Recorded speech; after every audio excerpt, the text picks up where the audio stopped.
the third in our series, Windows on Grace. This is actually came from an idea and experience that Father News had at St. Joe's. They have a St. Joseph Day in honor of their patron saint. They put together a series of lectures and talks and experiences for people in honor of their patron saint and annually around St. Joseph's feast day. And so Father said we could do that as we were planning for the centennial. He said we could do that around the feast of St. Anne or some Anne-related theme. And for those people who are parishioners of St. Anne, we know that the motto of our parish is derived from the meaning of the name Anne, which is Hannah, that means grace. And our motto of our parish is to grow in grace through Jesus Christ.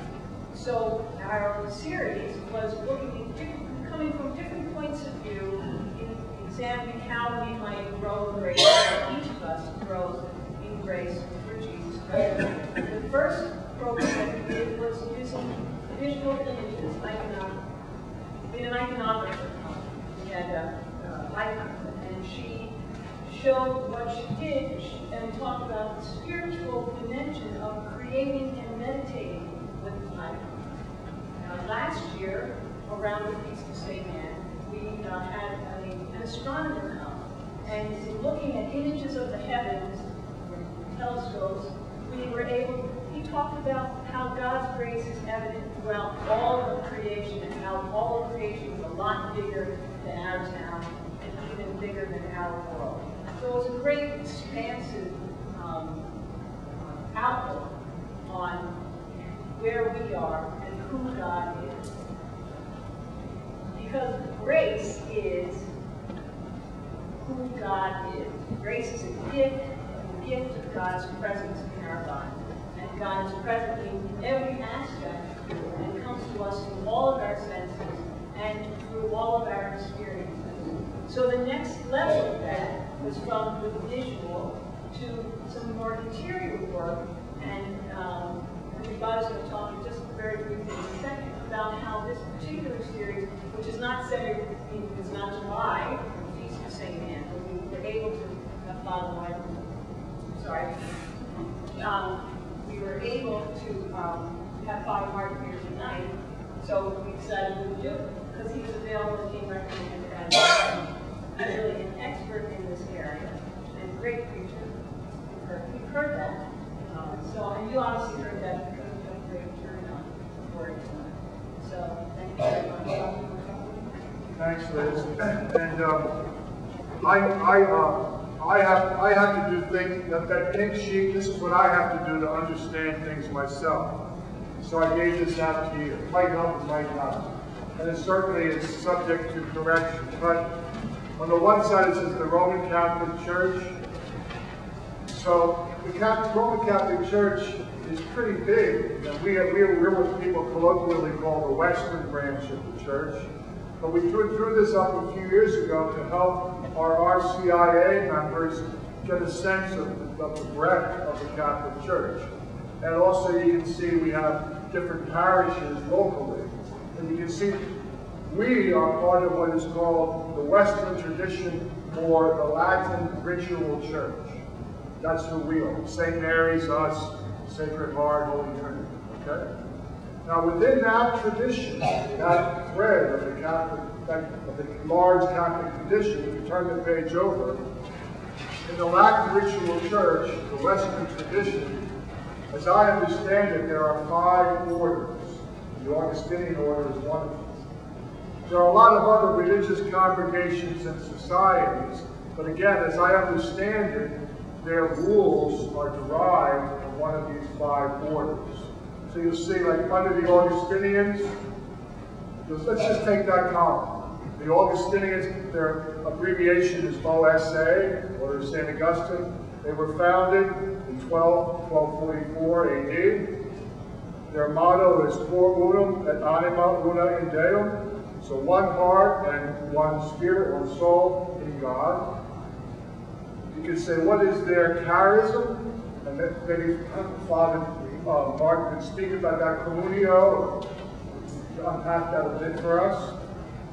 Originally they were mendicant or begging friars, okay?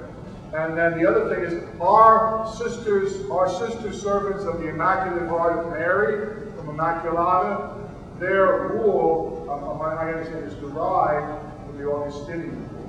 So that's just something to help you put it in context. In June, we have a priest coming, Father Dini, who's a Carmelite. He's going to do something similar to what Father Mark is doing tonight, talking about grace from the Carmelite perspective. Okay? But these are different things we could do. God knows what we'll do next year. Okay? But this is so. We're so happy and thrilled that Father Mark can be here tonight. In the bulletin and the newsletter, you've been able to read his curriculum detail a little bit, but he knows a lot about St. Augustine. So welcome, Father Mark.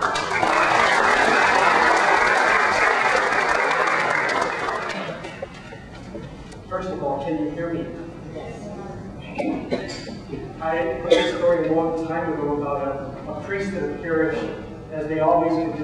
He was always fumbling around with the microphone and always mumbling into it. So one day he was getting ready for Mass and he was going to flip it and mumbling. He mumbled into it. He said, "There's something wrong with this mic." And the people responded, "And also with you."